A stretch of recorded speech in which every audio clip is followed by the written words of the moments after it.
Many years ago, he occupied this seat, this very seat that I am here today.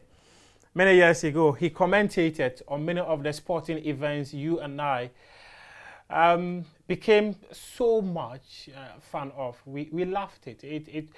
The description he gave to those moments that we saw was one of the reasons why we fell in love with sports. Many years ago, he was Ghana's sports minister.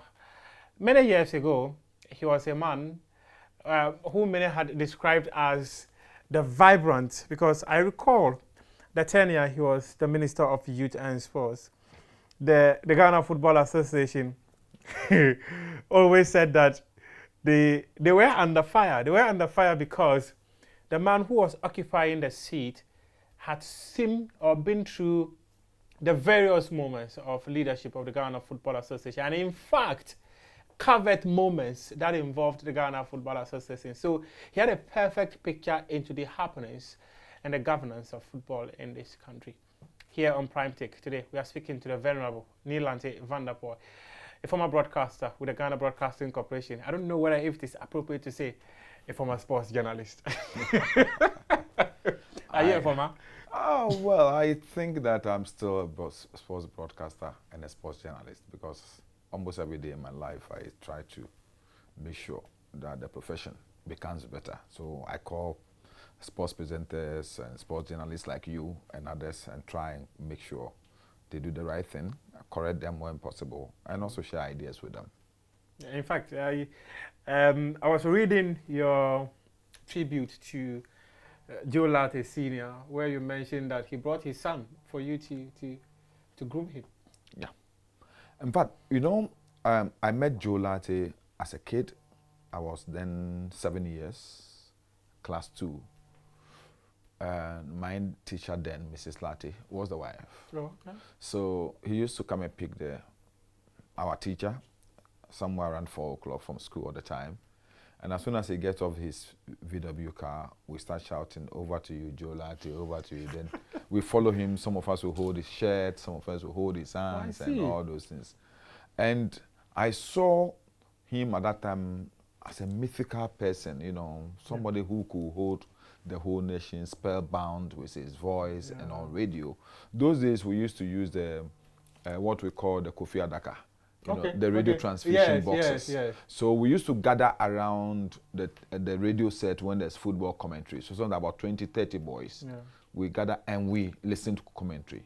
And when he's giving commentary, everybody becomes like spellbound.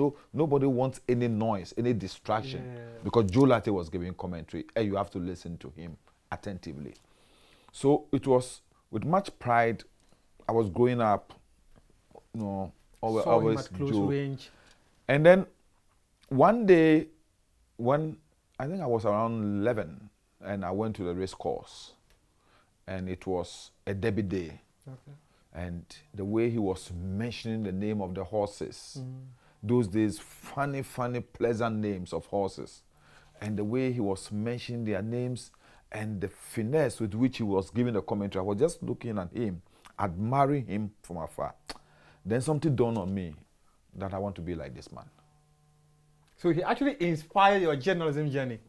Yes, because my grandfather was so keen in my education, and he was a medical doctor. Oh, okay. He owned a private medical facility, and I was the first grandchild. Oh, okay. And he wanted me to take over. So he was like tailoring me towards medicine. Yeah. But fundamentally, I saw within myself that I did not have the ability for that. I care and sympathize with people so much that I may not be able to be a good doctor. So Joe Latte inspired me. You can't stand pain? No, I can't. I can't stand seeing people go through pain. Oh, wow. You understand? It's difficult. It's difficult for me. It's sometimes I become too emotional. Yeah. But with commentary, you know, painting a picture for people to understand was, I was quite a good narrator when I was a child. So I used to do drama, I used to do a lot of performances and things. So it was good that I chose that side. But let me be frank with you. When I got to know that the legendary Joe Lante was actually the husband of my teacher. Mm. It made me become more interested in him. How? And as a child, twice I visited broadcasting. I visited him, our school children. We used to go to the zoo and then go to the broadcasting. Okay. And when we go to broadcasting, I went to the studio to stand there, look at him, doing presenting sports at that time. And through him, I became fond of all the legends of broadcasting. Ken Amwa, Nianum Thompson, Harry Thompson, Eric Berkun, and all those people. So my transition from university to GBC was that smooth. It wasn't too difficult because before I got into university, I already had an idea of what I wanted to be. And so it was easy for me to gravitate towards that area. So the first year I had a problem with the courses I chose. What were they? In fact, I was doing the first year I was giving English, political science, and then law. Okay. But then I couldn't pursue the law. And so I went back to the then Dean of Students, Professor Bule. I convinced him to change the law to classics. Okay. So the combination was difficult for me to hold. So it became English, classics, philosophy. All has something to do with English language. Yes. You know, the pronunciation and all sort of writing and all this. So it fitted well into my dream job. And it was not by accident that I got employed by GBC even before I left the university campus. Oh, so you were in the university when GBC employed you? Yes. How did that happen? Or they had seen what you were doing? Well, let me say my thanks and gratitude go to the late president, John Evers Atta Mills. Oh, okay. When Professor Kofi Kumado and Dr. Esuman used to run commentary for most sporting activities on campus. The former sports minister, Professor Kofi Kumado? Yes, Kofi Kumado. Oh, wow. He was chairman of the GFA board at the time. Yes. The law professor. Oh, I see. So they used to do commentary, but they were all lecturers. So sometimes they had lectures. And so the campus, the sporting activities are done without commentary. Okay. So one day I just said, look, after doing my 400 meters, I said, let me do the commentary. They were all surprised. And I did it with finesse. I did it without any distance. You know, I then felt that I could do it, but I've never exploited it. Yeah. I could feel within me that I could do it. So everybody, the whole campus, the Legon Athletics Oval, everybody was shocked. Who is that? And then Professor Mills just came to me and said, I paid a broadcasting. And I said, Inyo, it's okay. So the next day, he was then the Commissioner of Internal Revenue Service. Okay. But he was the president of the Amalgamated Sports Club of the University of Ghana, means the president of the Sports Association. Yeah. And I was then the sports secretary of Sabah Hall. Okay. So as soon as he said, the next day, he brought me this advert in the newspapers and said I should apply. So I just picked A4 sheet, asked for his pen, and then wrote the application on his car bonnet. Oh, I see. Just by the loggia, Sabah Hall loggia. Because that time we were playing football on the field. Yeah. We were training for the West African University Games. Okay. So I applied, and then he took it away and went and gave it to Mr. Kofi Totobi Kwachi, who was then the Minister for Information. Okay. So Totobi Kwachi called me, and we had a discussion at Nana Kwampim, the late Nana Kwampim's office at Opebia House, the top. Okay. And there they were actually discussing issues about Accra House of Folk. And so they called me when I went there. I felt misplaced because they were discussing. So I sat there for some time, and then he came out and told me that the then Director General of Ghana Broadcasting Corporation, Mr. George Ayi, George Mensah Ayi, had requested that I should come to GBC the following morning. So the following morning when I went to GBC, I was told that I should rather report at the old drama studio where the current National Theatre is situated. When I went there, a whole lot of people, over 1,000-something people. And they were just looking to recruit just about 20 people. So we went to audition. It got to my turn around 5 o'clock in the evening. So as soon as I finished, I went back. I was so disturbed because I had missed my training. I was one person who never joked with his training. Were you playing football, or you were doing a multiplicity of disciplines, athletics, football, everything? You better go back to the University of Ghana and ask them. I was a decathlete when I was at university, yes. And also multiple sporting disciplines. I played football, did athletics, hockey, volleyball, and if there was rugby at the time, I would have played. You have played. But on athletics day, I was doing 100 meters, 200 meters, 400 meters, long jump, triple jump, high jump, 800 meters, 1,500 meters. Yeah, because at the university, it was difficult at that time to get people to do all the events. And so if you are good and you want your hall to win, you must sacrifice. My predecessor, who is a lawyer, Jean Morellet, did the same. He was doing almost every event for the hall. Because we need to force people to virtually do athletics on the university campus at that time, because the University of Ghana then was not friendly for sportsmen and women.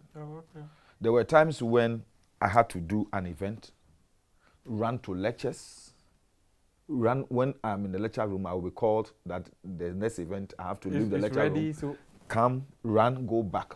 So, in fact, one of the things that affected me as a student then was the fact that I had to spend a lot of time organizing my people to do sports, motivating people to do sports, and training on my own as a sportsman.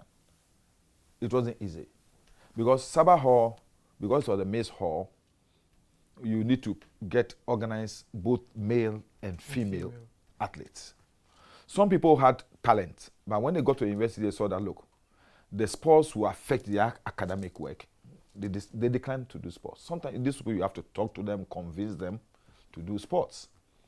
And it wasn't easy at that time, because unlike KNUST, at that time UST, they end their lectures somewhere around 3 o'clock, 4.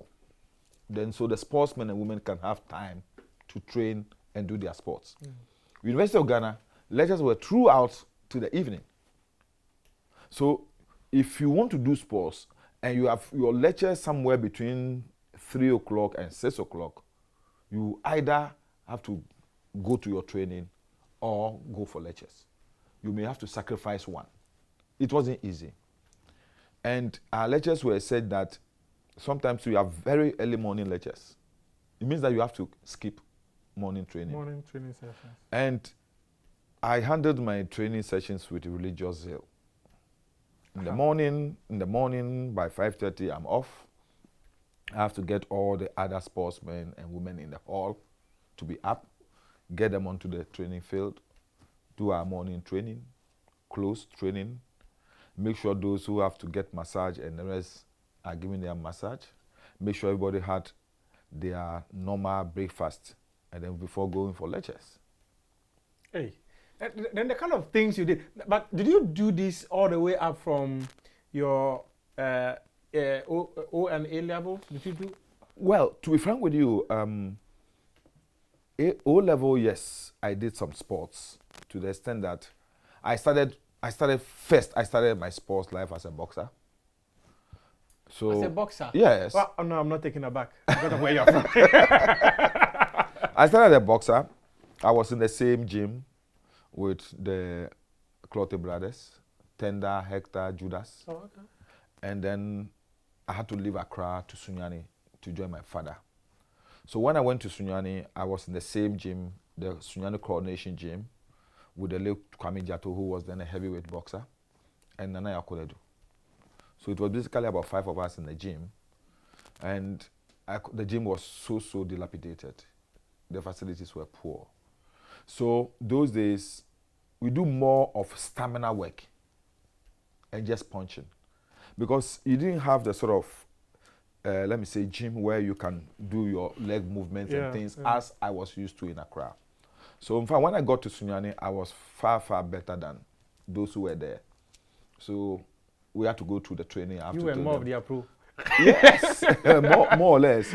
And to be frank with you, Nana Akunedo will still tell you up to today that I really impacted on him because when we put on the gloves, the two of us, he was always in my hands. I used to give it to him very well. Fortunately for him, at the National Day Games, he won. He won the gold and was called to the national team. But I wasn't called because I lost in the quarterfinals. I met a better boxer from Accra. Okay. And in fact, I couldn't stand it. Was that what ended your boxing dream? No, really. When I went back to Sunyani, in the secondary school, I was going through difficult time because I was in secondary school in a boarding house at Bichim. Okay. Bichim. And I had to go to Sunyani for training. So it means that I always have to take an exit to go for training because we didn't have a boxing gym in Bichim. Yeah. So virtually what I was doing was to do the stamina work, the road work, and not do my shadow boxing all the time on campus. Then weekends when I get the opportunity to go, before I can do real bag punching bags and all those things. So I could see that it was just fading off slowly. So I decided to divert more to the football. But initially, I was much more interested in boxing than football. Then infrastructure deficit was the core thing that impacted your boxing. Yes, seriously, I would say that because, and that is why when I became minister, I was keen in developing the boxing infrastructure in all the regions. Because, let me be frank with you, we have the potential to become much more better sports nation through boxing than in football. You see, the Ghanaian naturally have that latent knowledge in boxing, even from the north down to the south. Today, let me be frank with you, we are getting even much more better boxers from the northern part of the country than even the south. Wow. Yes. I was so much into the boxing league, and I saw most of the boxers who were good had all come from the north. I see. The northerners are naturally strong, but it's the knowledge, the skill, the technique that they need to adopt. So when you have somebody who is so much passionate, interested, and you transferring knowledge, the technique to the person, and that he gets that to complement his natural strength, he's super. I see. Super. No, I'll bring you back to the point of you going to join 1,000 others to audition to get to GBC. But your early beginnings, how would you describe them? Tough. How was it like? Tough. Survival of the fittest. I was born in Nima. Then I came to Zongolin. And those were the days when you have food.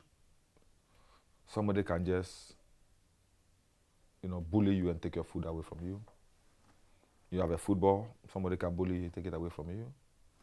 Every day of your life, you go out there, there's somebody there who wants to bully you. So you need to be tough. People will knock you, you have to knock them. People will hit you, you have to hit them. So there was no day that I don't get pushed and I don't push others. Every day of my life as a boy, I was pushed and I pushed others. I was kicked and I kicked others. I was hit and I hit others. So it was a tough life and it toughened me. I also, even though I come from a family that is quite prominent here in Accra, my father and mother were just public servants, and so I didn't get it rosy, and I had to struggle. So playing Muncheni around, football around, to get some money, to support yourself, doing odd jobs, going to carry concrete at building construction sites, scavenging through the drains in Accra. I was a scavenger. it wasn't easy because it was quite tough for me to decide to further my education, because just after some time my father felt that, look, you better go and get, I'm going to give you a job at the city council to be a city guard. At the time he changed his mind, I wanted to go to the police, I wanted to go to the army. No. So my mother saw that I was doing good academically. So my mother was encouraging me. If I tell you that one day my father virtually beat up my mother because my mother was resisting his decision to let me go to the army. My mother felt that with my academic performance, I should continue. She was ready. So my father didn't know how I went to secondary school. My mother had to secretly send money through people to buy me the books I needed. I had to study the books. The Cover of Darkness. When my father is coming, I have to hide the books under my bed, because he was then seriously convinced that the way forward for me was to join the army. It wasn't easy. So my mother decided that she would do everything to make sure I get education that I desire. Even though I was doing sports all over, playing football here and there, boxing here and there, I was also very, very keen with my books. I didn't joke. Things became difficult to a time, brother. I was selling kebab. Up to today, some members of my family do sell. It is our trade. It's like our business. My family members do. When you are having a program, just tell me. I will let them come and do the kebab for you. Yeah, we do it. We do it so well. Yeah, I see. So well. Yeah, we do it so well. I know how to do it. I can do it for myself. I can do it for you, for a fee. Just that me, when I'm going to do it, the charges will be much more higher. Because of where you sit now. Yes. And it's business that really helped me, because I'll be sitting behind my kebab table at the Metropole nightclub in Accra and be reading my books. And that's how I survived, through education, because it was difficult for my mother to be able to do it alone. Honorable, you mentioned something earlier about how your granddad had a private hospital, wanted you to get into his lane, but you still had a very difficult life. How did that happen? You see, my granddad was married to a white lady, and so my father protested. In fact, he was fighting for the mother when my grandfather came from the UK with a white lady. So it became a problem. He had a problem with his father. So, as in your grandfather was married as a polygamous, yeah? Yes. How many wives? 2. 2 wives? Yes. Okay. My father's mother, that my grandmother, and then a white lady. So my father had a problem with the father, and the father asked him not to come close to him anymore. And because of the way my father behaved, my step-grandmother did not allow us into their home in Adraka. So we have to leave the house and go to my father's house. My father inherited that house from his grandmother. But then because my grandfather was outside the country, we were living in my grandfather's house in Adraka. So I was attending All Saints, which was just a walking distance. All Saints Anglican Primary School was just 200 meters from our house. So when they had a problem, and my grandfather said, look, leave my house, go to your house. My father just had to move with us back to his house in Zongo Lane. So that is what severed the sort of direct relationship a bit with my grandfather. But then, in his will, he willed the hospital to me if I did medicine. If I didn't, he gave it out to Social Department of Social Welfare. Oh. Yeah. And because you didn't, it went to them? Yes. But I never regretted. And I've always been proud of myself that I did what I desired, what I wanted to do. And I was not forced to do what I didn't want to do. But my father didn't care. My mother was a bit disturbed because she thought that there was this inheritance for me. So she was pushing me to do. So my mother was very, very, let me say, disappointed when I didn't do medicine. But later on, when I started working GBC and on television, you were making radio, a name for yourself. Yeah, she became very happy. She became very happy, and she got convinced that, well, if that's the path God has chosen for me, she was okay with it. But considering the fact that the relationship between your grandfather and your father went sour a bit, would you say that kind of also affected the kind of life that you would have had? Assuming they had a very good relationship, your grandfather would have contributed to your education. My grandfather would have forced me to do the medicine, and I wouldn't be Nii Lante. You probably would have been Dr. Nii Lante Vanderpuye in that But then hospital. you wouldn't be sitting here interviewing me.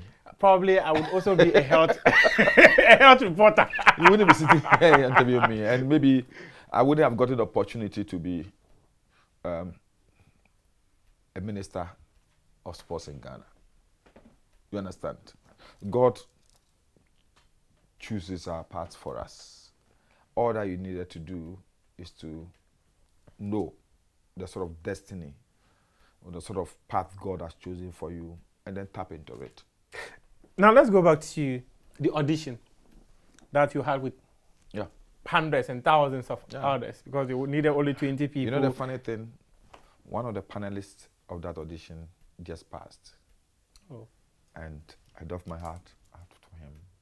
He was a great person. Godwin Avenable.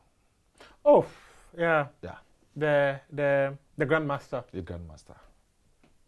And I don't know, he fell in love with me as soon as I got into GBC. Helped in my shaping, my training. He really did help. Sometimes he would just invite me. I'll pick scripts, read the scripts before him. He will correct my pronunciation. He will tell me how to do my pauses and all. He really helped me. He really helped me. So talk to us about that audition. After you said you had the opportunity to audition around 5 p.m. Yeah. After that, what happened? After that, I just went back to Legon. I was in Legon. Then one day, we're training because we're then going to play the Gusa Games, Ghana University Sports Games.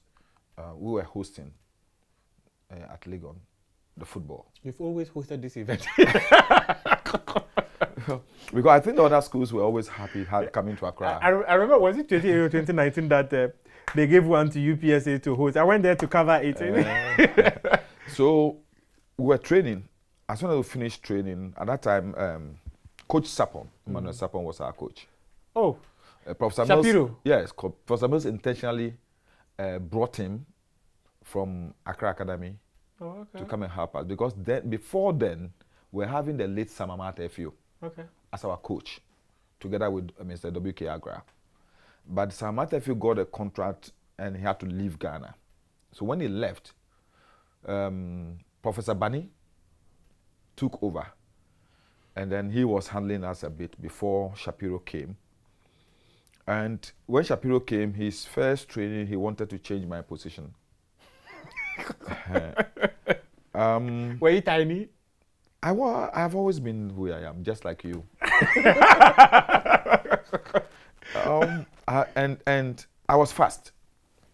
I was very fast. I was one of the quickest footballers at that time. Yeah, I see. If we're talking about speed at that time, maybe the only person who could beat me at that time was Matisiama, who was then playing for Great Olympics. He played in an under-16 tournament, the first under-16 in Scotland. Yeah, Matisiama. But then he was then playing for Great Olympics. He was a speedster. and Matizama was playing the wing. And because of my speed, Shapiro wanted to push me to the wing. As in a right back or a left No, wing, I was playing right. winger? I was playing right fullback. Okay.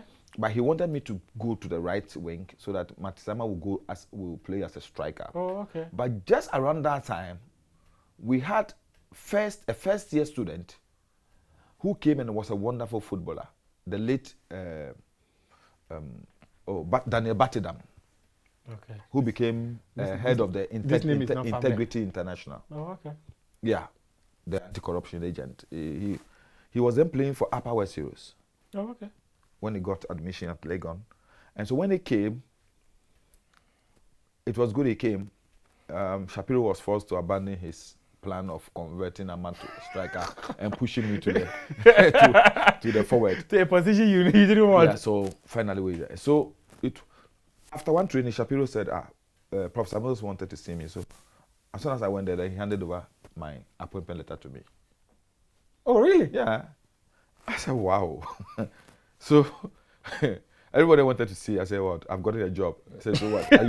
Are you leaving the school? A job at where? I said, so they asked me to report on I think somewhere around April. But I told them I couldn't do it because we're still preparing for the West Africa University Games, the GUSA Games and the West Africa University Games. So I couldn't make it. So the position was kept for me for another year. Really? Yes. Oh, wow. Then the panel, they saw a jewel that they needed to keep. Yep. And after that audition, what I did was that at that time, the professional league, was this professional at that time? Yes. They come out with this thing that all clubs must cover video. They must have a video coverage of their matches. So, as of we're going to play Kumapim Royals in Mampong. So Professor Mills went with me, and I did the commentary. And Prof. Mills was with House of Oak? Yes, at that time. He was the director of House of Oak. So he went with me, and I did the live commentary for House of Oak match against Kumapim. Oh, okay. It was a wonderful match. I remember then Nawu, Anthony Tieku, Rizika Damu, Eben Dubate, Ablade Kuma, those young guys, and then Manuama and all those people. It was a good match. So after that, House of Oak Missionaries, I did the coverage. House of Oak Asante Kotoko, I did it. And all these were on GVC? Yes, GTV. I did it, and the clips were sent to GTV. Yeah, okay. So GBC at that time saw that we don't have to lose this boy. So even if he was not ready, we'll be ready, we'll wait. So immediately after school, I was also posted, National Service, I was posted to Ascend Street. And GBC wanted me to start work immediately. But the law also would not permit me because I had to finish my service before I started working as a full-time job. So GBC, I was asking that my National Service was transferred. I was reposted to GBC. But I said no. At that time, let me be frank with you, issues about corruption, issues about, patronage, nepotism and things were like curses to me. I don't want to compromise my principles. So I said no. If the National Service has posted me to FUSU, I'll go to FUSU. Then journalism has always been in your life. I'll go to FUSU because God is the one who wanted, maybe the people of that area needed me at that particular time. Yeah. And so I wouldn't want to be reposted to GBC. My mother was scared because she thought I would lose mine. But I had options at that time. I had applied for a job at Senate. I had gotten it. I had applied for a job at VRA. I had gotten it. So I was spoiled for choice. Oh, you were that sharp. No, it was grace. It was grace. And the late H.P. Nyamite helped me, got a job too at State Insurance. And those were prestigious institutions at that time. So people do not really understand why I opt for GBC. instead of any of these You know, organizations. these organizations. If I were in your position, But I also decided to go to GBC because I wanted to do what I've always desired to do, to be a commentator, to be a sports presenter, to be a the TV. Nii Lante effect. Yes. So I remember that time he was in Nigeria. I got a funny call someday, the landline. So I rushed to the reception and I was told that, I'm in school. I was told that somebody says he's Joe Latte, he will call back in the next 15 minutes. So 15 minutes I went and truly he called. As soon as he called, he told me, he said GBC has employed me. I said yes. He said, when you go, make me proud. And I was touched. I was touched. Apparently, he was coming. GBC has called him to come and help with the training. Oh, okay. So when he went, he didn't see. He saw my name in the list, but I wasn't there. So he wanted to find out why I had not reported. Oh, okay. So I told him about the national service and all those things. I want to do my service first before I go in. I don't want it to have any problem with the law. So I don't want. So then he said, okay, I want you to make me proud. So the following year, 1990, I presented my letter. And then the Director General was, in fact, I explained to him why I couldn't take a better. So he said, go, anytime you are ready, come, we'll take you. He said, this, your employment is there for you. You will come, anytime you want to come, we are ready. So after service, when I was still doing the service, what I was doing was that every weekend I was coming to take part in their sports program as a guest artist. So I was doing it, all part of the training for me because they gave me that opportunity. Oh yes. So I was. So one day, I went to the stadium with Nianum Thompson and then Eric Berko. When we went, all of a sudden, the two seniors decided that they want to go and just have some little, take something small down there before they come up. So I went with them when we were taking the team sheets and all those things. I was learning on the job. Yeah. So I came to the studio, and then the late said Bozongo was telling me, this is a port for the commentator, this is port for the crowd, this. So the console, he was teaching me how to operate the console. So when they came back, I sat there and listened to them doing the commentary, enjoying all their excitements and the way they were gestures in the course of the commentary and all that. So when we closed, then Eric Berko asked me, how did I see it? I said, oh, it's nice, it's good. I said, okay, fine. Went. I stayed, and then Monday morning, I contributed to the sports program before I went to FOSU.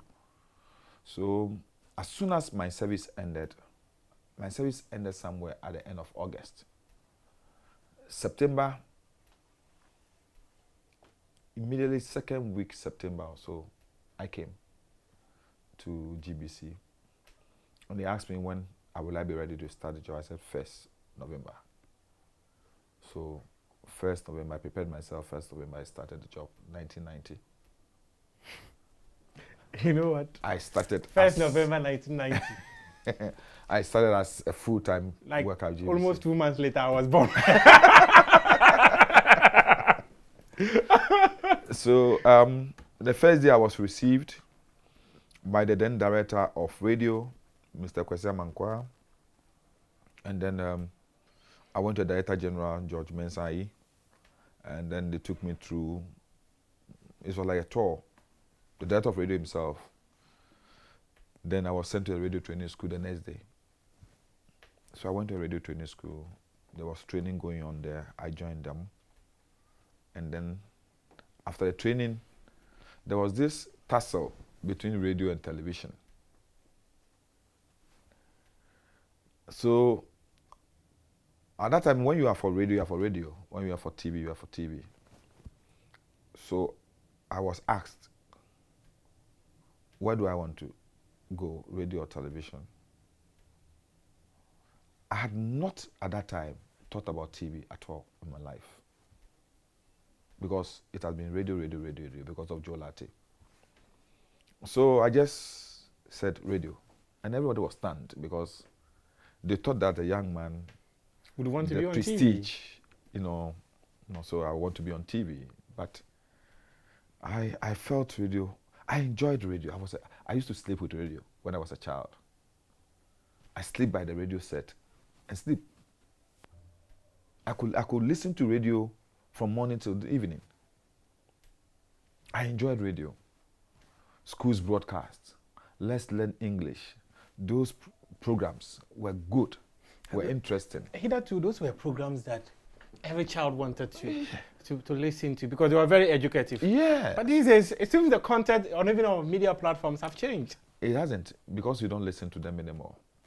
GBC still do quality programs. Quality programs. They used to have this program around 3 p.m. on GBC called what? I've forgotten the name like that. Oh, I've forgotten. Do you know, I virtually polished my account from radio, GBC radio.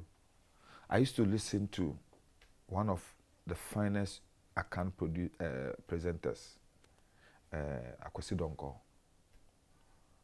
The program is Iyara Konkonko, and rich account language, and I listened to it religiously. Even when I became a staff of GBC, I still listened to that program. And it helped polishing my Tree language even before I left Accra for Sunyani. I see. Yes. As an infant, I liked the program because the program was full of proverbs. It's like teaching you what you need to do as an adult, as a young man, how you should live your life. It was like a moral education. And it was good. I loved it. So sometimes I tell people that some of us, our lives were shaped by radio those days. Radio was a better medium of training children than we do in the house. Because your mother would drag you, come and sit and listen to children's program on radio. And they were good programs. I want to read something for you, because I'm not getting to that point. The man who inspired you to get into this commentary was Joe Latte Sr. And I recall reading your tribute again. I'm going there, where you spoke about how he brought his son to you and how proud you were that he saw you as that kind of a man who could train his own child. How would you describe that moment that the venerable Joe Latte Sr. said, Nii, I'm handing over my son to you. Groom him for me. You just touch my emotion. That day, I don't know whether in my life I've ever felt that proud.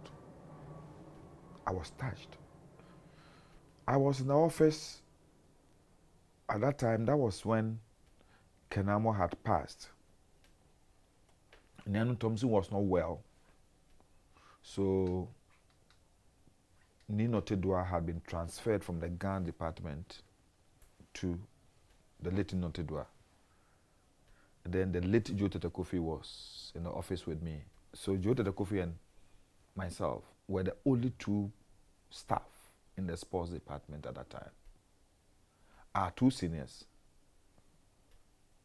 Kenamo had passed and Nyanu Thompson was not well. So Nii Notedua was brought from the gun department, and then Kwame Nchibo Esiaku was brought from the English programs department to beef up the department. So Joe Latte was brought in to train Nii Notedua and Kwame Nchibo Esiaku.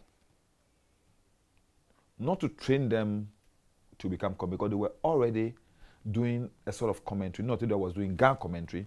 Kwame Nchibo Esiaku was doing ceremonial commentaries on basic activities.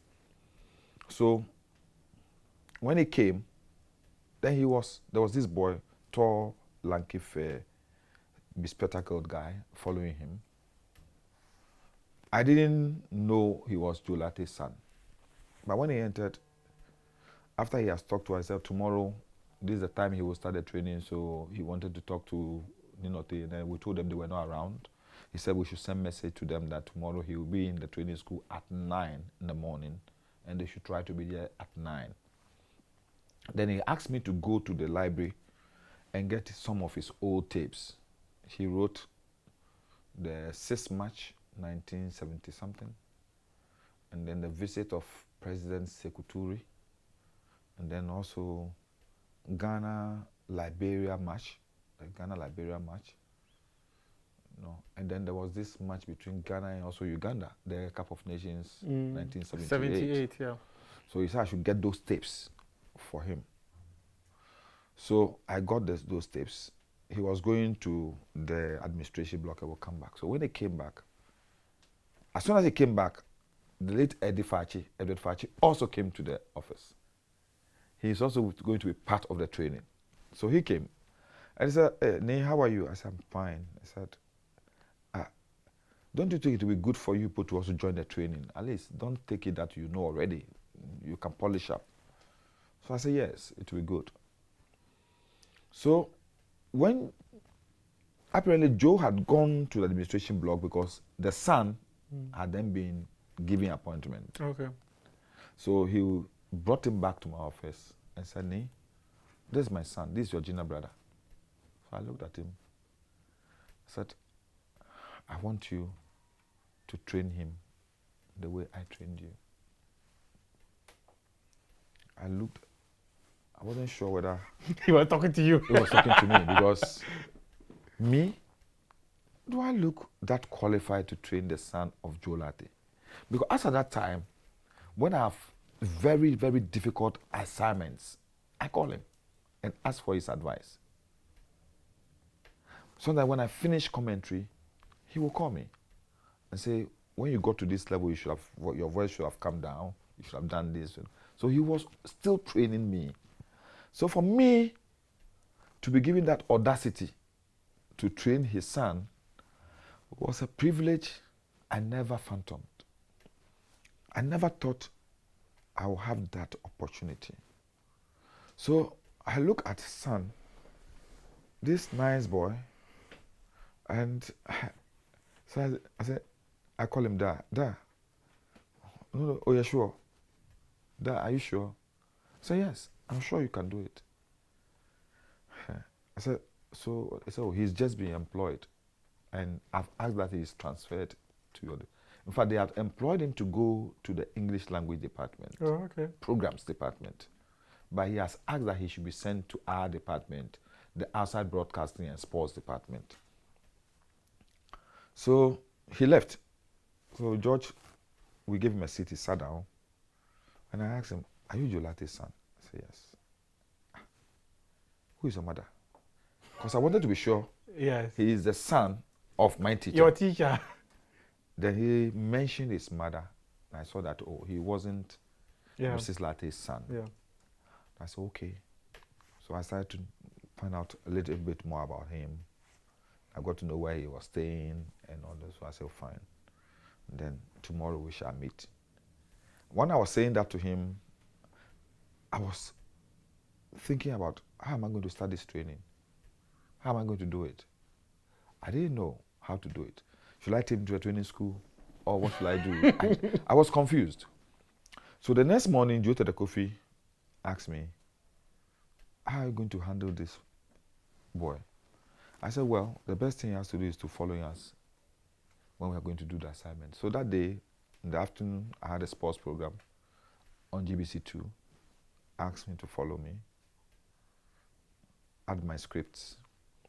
So when I went to the studio, I asked him to stand outside the studio and listen to me and see how I do the presentation. So he did. And when we finished, I called him in to pick the scripts and the tape and the rest. Because we had inserts. Those days we use inserts, you know. So every program's recorded. So he asked me, where should he send those things? I look at him, I say, send them to the office. So when we got to the office, I said, send the tapes back to the library. He did. And then he came back. And I said, can you do what I did? I said, no. I said, you can. He said, no. I said, okay, fine. So Joe to the Coffee was doing another program, but it was recorded. So I said, you should go to the studio with Joe to the Coffee. He went with him, did the recording. The next day, we were there when Yampo for Ankara, and then Fifi Bansin, and then Randy came. Yeah. We're going to do Sunlight Handball Championship at the prisons headquarters. Prisons, no. BT Webber said we should come and cover. So I was then also doing some training for Yampo for Ankara and the rest. And so when they came, I said you should join us so that we go together. So we went, we did the coverage. When we came back, Yao wrote the script, Yao narrated the script. He listened. The following day was a Saturday, so I told him that we will meet at the race course. So when we met at the race course, I wasn't going to do commentary. We had Brahma, Peregrino Brahma, doing the commentary. So I said you should stand there and listen to him. So he did. When I finished, I said, tomorrow when you come, go to the studio and do an imaginative commentary for me to listen to. When I got to the office in the morning, he had not done it. I can remember some of these assignments. I asked him, he said he just couldn't do it. He pleaded with me that he couldn't do it. I said, okay. I said, okay, then let's go. So I went with him to the studio, and I did. Then I asked him to do it, and we recorded. So the next day I said, take it home, listen to me, and then listen to yourself. The training has begun. Unconsciously. So that was it. Fortunately for him, then I think a month's time he was sent to the training school to do pronunciation and all those other aspects of broadcasting. I think one of the biggest assets of GBC was that pronunciation thing, where people are taught how to pronounce words. Yeah. That's always been one of the key things. When you listen to the newscasters on GBC, right, it is easier for you to differentiate them from other organizations because how they are taught. And even those on the other networks who have had some training with GBC. With GBC, it happens. Because the Daniel Jones was almost like our Bible. And GBC had a draconian training schedule. When you mispronounce a word, you are sent to the radio training school for at least about a week just to learn how to pronounce that word correctly. That was torture. Because why? I remember very well. The argument with that, it is L2. I remember very well, I made a mistake. Having grown in Accra, CAPRIC has always been Caprice to me. Oh! Me a Caprice. Caprice. Yes. Me a Caprice. So, I made a mistake. I went on air and also mentioned it. Caprice. Pronounced it Caprice. That was capricious. Hey! Monday, when I was called to the boardroom, all these big people were sitting down. John Hammond and all those things. Charlie Sam, George Crabb, all sitting down. So, in fact, they were angry. Who taught you how to pronounce that word? I was sitting down. I said, which word? So you are asking us which word? There's no word like caprice here in GBC. The word is caprice. Say it and let us hear. I say caprice. Again, caprice. Again, caprice. So now I say, get up, come. Say it to the ears of each one of us here. What? A whole graduate. How can I be bullied like that? So I said it. They said, go. Around the evening, I got a letter, a memo, that I should report at the training school the next morning. I went there. And all that I did the whole day was mentioning the word caprice. Sort of panic. In fact, I went home, I told my mother, I'm not going to work in GBC again. I remember I had a session with Tommy and Unforcing. He said the word is not journalism, it's journalism. Journalism. It's a police. So when I hear people say, not mechanism. When I hear people say, I'm a journalist, I say, hey. Go to GBC school. You know, but how many years did you work at the GBC? 20 years. Huh? Yeah. Wow. And the word is not commentator. Commentator. Yes. And then you hear our commentator is, and the people said, GBC, yes, small photo.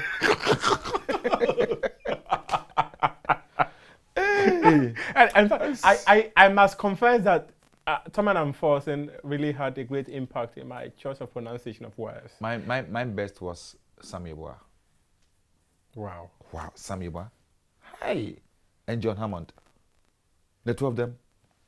The work they did on me. Oh, God. And up to today, we're having that influence on our children because my wife was also a broadcaster. Oh, okay. Oh, I see. Yeah, I met my wife in GBC. Oh. So two English speakers met. And she was a good newsreader. Good newsreader. So the pronunciation in the house was like a competition. Oh, wow. And up to today, when I mispronounce it, hey, that's not how to pronounce it. And when she does it, I also do the same. This one, the one will meet your children. But if there was one word you will use to describe your journey at the GBC, what would that word be? Well, I don't know, but... Or many words. Do you have many words? I would say it was humbling. Humbling because I met great people I had when I was a child. And when I entered the gates, I sat before them, British Edu, Jocelyn Addison became Jocelyn Anum, Felicia Japon, Sam Yeboah, Daniela Shan, Daniela J, all these people, I felt proud and I felt humbled. Sometimes I go in there and then Auntie B will say, "You go and buy me plantain and cannot." With speed. All those times I didn't know that they were Estasino and all those people, young ladies. And at that time I had gone in with my degree, and by the grace of God, I got opportunity to know the background of most of them, good, wonderful broadcasters, but they were not having degrees. But because if I didn't have those qualities of mine, being a humble person, being a respectful person, I wouldn't have succeeded in GBC because not only they were all trying to see whether, look at this boy who has come from Legon, they want to see whether I will be a disrespectful, arrogant, and condescending. So one person could send you go and buy food, you come, then the next 15 minutes, and I asked myself, the person could have easily just added his own to know, but then I didn't. Sometimes I will close from work. They say, sit down. I have to go and do this in town and come. So sit down and take out the studio for me. Then I'll become a continuity studio announcer. So I was announcing the programs, So my shift will end, but I will continue to work for others. But I did all that because I wanted to learn. And who am I at that time to have said no to British Edu, Estasino, Felicia Japon, Jocelyn Addison, Danation, Daneje. There was no way. I was proud to even go on errands for them. These days, that happen. No, I'm being frank with you, bro. I'm being frank with you. I was. Those people impacted on my life. They made me a better person. So my training in GBC became faster than normal. Within 6 months, I was already a commentator. Within 6 months, the director of radio, my head of department, was confident enough to put me in a swag cup match. And those days, swag was swag. Yes. It was RTU and Accra Suffolk. Abedipele. Somewhere 91. Yes. About. Yes. And it wasn't easy. And when I did a commentary, Monday I went to the office and everybody was looking at me. The director of radio immediately called for me, gave me a lunch. You know. You also had them spellbound. I was like, really? And that built my confidence. The next 6 months, he was ready to send me on a course outside the country. So if I had not humbled myself you wouldn't have for all these people to at least teach me one thing or the other. And there was this, GBC used to have a caption. If you hasten to the microphone, you hasten to get off the microphone. If you hasten to the microphone, you will hasten to get back. To get off. Get off the microphone. Yeah. So the thing is that if you don't allow yourself to be developed, and you rush to the microphone, you want because you think you are okay, you can read the news, you can present programs, you make mistakes and you'll be dropped. There's something called the arrogance of the untested. With GBC, when you make a mistake 1, 2, you are dropped, you are off the air. Because somebody else is there. Yeah. And if you're not careful, you may not come back to the microphone again.